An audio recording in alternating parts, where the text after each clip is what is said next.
ஜாஸ்தி வேணால் பேசுகிறேன்னா ஒரு 1 hour பேசுங்க, அதுக்கு மேலே டைம் எடுத்துக்காதீங்க, மற்றவங்களும் பேசணும்னு சொன்னார்.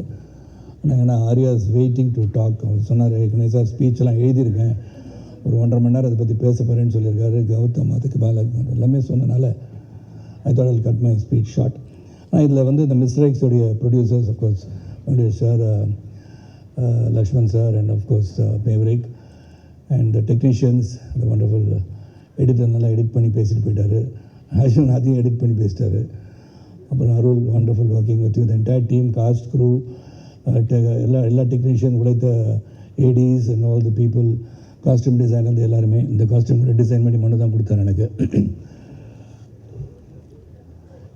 அவர் மட்டும் காஸ்டியூம் டிசைனர் கொடுத்த க்ரோத்ஸை மாட்டிட்டு வந்திருக்காரு. அதுக்கெலாம் நம்ம அப்ஜெக்ஷன் தெரிவிக்கணும், அப்புறம் தெரிவிச்சுக்கலாம். ஸோ இந்த படம் April 17 ரிலீஸ் ஆக போகுது. இந்த படத்தை பற்றி few words I like to say. ஏன்னா இது அவசியம் நினைக்கிறேன். இப்போ அவங்க பேர் தெரில, அஃப்கோர்ஸ் ஃபாதர்ஸ் மிலிட்ரி ஆஃபீஸர்னு சொன்னாங்க. Really proud to be fighting for the country and being patriotic.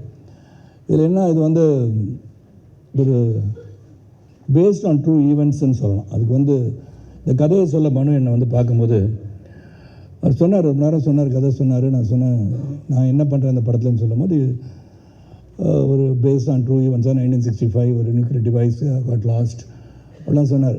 கேட்கும்போது ஏதோ சுற்றுறார் போல இருக்கு. சரி, நான் அந்த படத்தில் நடிக்க வைக்கிறதுக்கு ஏதோ சொல்கிறார் போல இருக்குன்னு நினச்சேன். தென் ரிசர்ச் பேப்பர்ஸ்லாம் இருக்குதுன்னு சொல்லி ஒரு 300 பேஜஸ்க்கு ரிசர்ச் பேப்பர்ஸ்லாம் வச்சுருந்தார். இது ஒரு 2-3 பக்கம் பார்த்தோன்னு சொன்னேன், yes Manu, I think is lot of work on this, research has gone into it like Prasanna said. ஏன்னா அது வந்து ஒரு பக்கம் நான் நிறைய படம் நடிச்சுட்டேன். நான் வந்து 172வது படம் நினைக்கிறேன் மிஸ்டர் எக்ஸு. அப்படி இருக்கும்போது பல படங்கள், பல கதாபாத்திரங்கள், தாத்தா வேஷம் தான் போடல, அதுவும் போட்டிருக்கேன். ஆனால் இது ஒரு வித்தியாசமான ரோல். ஏன்னா மனு என்ன நினச்சிருக்காரு, வயசாகிடுச்சு, ஒரு வயசாக காமிக்கணுன்றதுக்காக வெள்ளை முடி வெள்ளை தாடிலாம் கொடுத்து அவருடைய ஆசையை தீர்த்துக்கிட்டான்னு வச்சுக்கோங்களேன். ஏன்னா அவர் பொறாமை பிடிச்சவர் அவர் மனு. நான் வந்து பார்க்கணும், 4-5 கேர்ள்ஸோட உட்காந்த உடனே, சார் ஏன் சார் இங்கே உட்காந்துருக்கீங்க, அங்கே ஆரியா வருவார். நாங்கள் சார் ஆரியா ஏதோ வருவார் சார், நான் அவங்க உட்காந்துக்கிறேன் சார்னு சொல்லி அவருக்கு பர்மிஷன் கேட்டு உட்காந்துட்டேன் நான். ஸோ இந்த படப்பிடிப்பை பற்றி சொல்லணும். அந்த பேசிக்கலி இங்கே வந்து அவங்க துரந்தரை பற்றி மென்ஷன் பண்ணாங்க. ஸோ இதில் lot of unsung heroes to protect the country. அது வந்து ஒரு பிக்சர் ஃபார்மேட்டில் மக்களுக்கு போய் கொண்டு போய் சேர்க்கறதுக்கு வந்து not many people attempt these things. அந்த விஷயத்தில் மனுவுக்கு உண்மையிலே பாராட்டணும். 2023 துவங்கினாலும் பொறுமையாக அந்த படத்தை எடுத்து சிறப்பாக கொண்டு வரணும்னு நினச்சது தான். It's not easy task to get all the cast and crew that been here. எல்லாரும் பார்த்தீங்கன்னா ஸ்டால்வர்ட்ஸ்னே சொல்லலாம். அந்த ஆரியா வந்து ட்ரெய்லரை பார்த்த உடனே நீங்கள் பார்த்துருப்பீங்க. வேண்டாம், இந்த இடம் வேண்டாம் ஆரியா, நான் வேறு எங்கேயும் சொல்கிறேன். நான் இல்லை, எனக்கு உடனே வேறு எதுவும் வந்துச்சு, சென்சார் பண்ணிட்டேன் நான், சாரி. ஏன்னா அது மாதிரி ஃபிசிக்கலாக வச்சுட்டு வரும்போது லாட் ஆஃப் மோர் ஃபேன்ஸ் உங்களுக்கு ஃபாலோ பண்ணுவாங்க. ஆரியா நீ சைக்கிளில் போகும்போது கூட ஃபாலோ பண்ண ஆரம்பிச்சிடுவாங்க. So it's really looking good. That's what it shows the dedication of artist. The actors வந்து மெனக்கடல்னு ஒன்று இருக்குது இல்லையா. இந்த கதாபாத்திரம் என்னன்னு சொல்லி மனு சொன்ன உடனே I think Arya's put a lot of efforts and so with Gautham Karthik.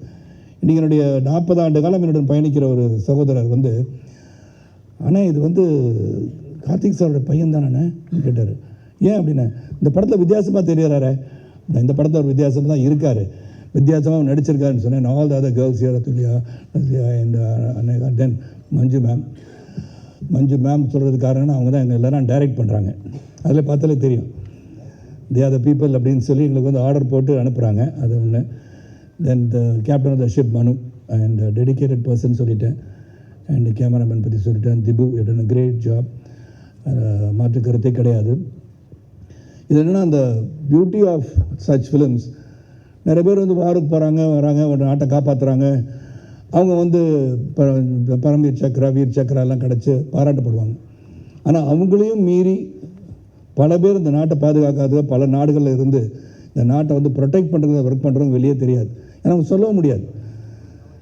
There are people who gather intelligence, they try to see what is happening, என்ன நடக்க போகுது இந்தியாவிலேயே அல்லது மற்ற நாடுகள் என்ன நடக்க போகுதுன்னு வந்து துல்லியமாக வந்து கணித்து அதை உலகத்துக்கு கொண்டு வந்து அவங்க கவர்மெண்ட்டுக்கு சொல்லக்கூடிய அளவில் இருந்தால் கூட சொந்த மனைவிக்கும் தான் யார் என்று சொல்ல முடியாத ஒரு சூழலில் ஒர்க் பண்ணுறவங்க தான் அந்த அன்சங் ஹீரோஸ்.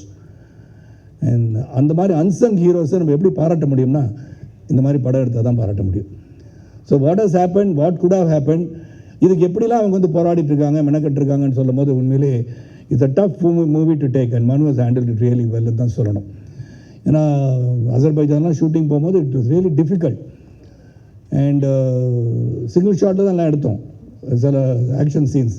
ஆர்யா கூட சொன்னேன், சார் பிரமாதம் சொல்லி போடணும். என்ன பிரமாதம் ஆர்யான்னு கேட்டேன். பிரமாதம் ஆச்சு சார் அந்த ஃபைட் அப்படின்னாரு. ஆனால் படத்தில் ஃபுல்லாக வைக்க முடியாதுன்னு நான் நினைக்கிறேன். ஏன்னா எல்லாருமே ஃபுல் ஷாட் வச்சோம்னா அது வரும்னு நினச்சி போய் பார்த்து நானும் பல பேர்கிட்ட சொல்லிவிட்டு அவ்வளோ இருக்கா அவ்வளோ ஆக்ஷன் இருக்கும். So it's a very interesting film. நல்ல கோர்வையாக நீங்கள் பார்த்தீங்க. இந்த அமௌண்ட் ஆஃப் மணி ஸ்பெண்ட் இந்த ஸ்கேலுக்கு when you take a project like this, அதுக்கு ஒரு தயாரிப்பாளர் தைரியமாக இருக்கணும். ஏன்னா இந்த ஸ்கேலில் இந்த படத்தை எடுக்கிறதுக்கு மனுவுக்கு சப்போர்ட்டாக இருந்த தயாரிப்பாளருக்கு உண்மையிலே நான் பாராட்டு தெரிவிச்சுக்கிறேன். that is really really important to support such a film and 3 years wait. பல பேர் விட்டுருவாங்க. இதில் வேறு எந்த ப்ராப்ளம் கிடையாது. தே கூறு தீட்டினாங்கன்னு சொல்லுவோம் இல்லையா, அது அப்படியே தீட்டி ஒரு சிறந்த படத்தை கொடுக்கணும்னு சொல்லும் போது it is landed at a time and Durandhar is made history. So அப்போ இந்த மாதிரி படங்கள் வரணும்னு நினைக்கிறவங்களுக்கு இது உண்மையிலே வரப்பிரசாதமாக இருக்குன்ற நம்பிக்கை எனக்கு இருக்குது. And Manu, thank you for giving me this opportunity to work along with you and Arya and Gautham.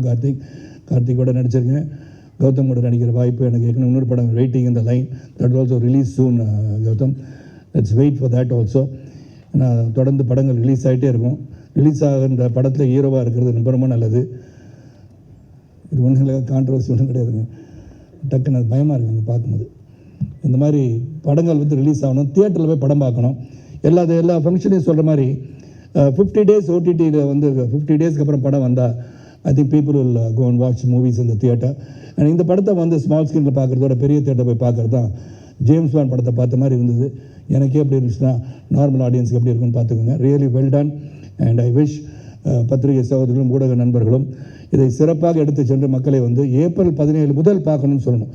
எனக்கு முன்னாடி ஒரு பத்திரிகை சகோதரர் சொன்னார், சார் ஏப்ரல் 17 போய் பாருங்கன்னா அன்றைக்கி தியேட்டர் ஃபுல்லாகிடும் சார், எப்படி சார் அன்றைக்கே போய் பார்க்க முடியினாரு. சரி 18 போய் பாருங்கள், 19 போய் பாருங்கன்னு. So from April 17 go and watch this movie இந்த தியேட்டர். மிஸ்டர் எக்ஸ் யார், அது என்ன பண்ணியிருக்காரு, எவ்வளோ காதல் காட்சி இருந்தது, அந்த மிஸ்டர் எக்ஸ் யார், இதெல்லாம் ஏப்ரல் 17 உங்களுக்கு கண்டிப்பாக தெரியும். And it's great effort. And இந்த மாதிரி ஒரு அன்சங் ஹீரோஸை வெளியே கொண்டு வந்த இந்த தயாரிப்பாளர்களுக்கும் the entire crew for working so hard in this project. அந்த மெனக்கடலுக்கு இந்த படம் வெற்றி பெற வேண்டும் என்று கேட்டுக்கொண்டு எல்லாம் வல்ல இறைவனை வேண்டி நல்லது நடக்கட்டும் என்று சொல்லி ஜாதி மத மொழிபேதமற்ற புதிய சமுதாயத்தை உருவாக பாடுவென்று கேட்டுக்கொண்டு விடைபெறுகின்றேன். நன்றி, வணக்கம்.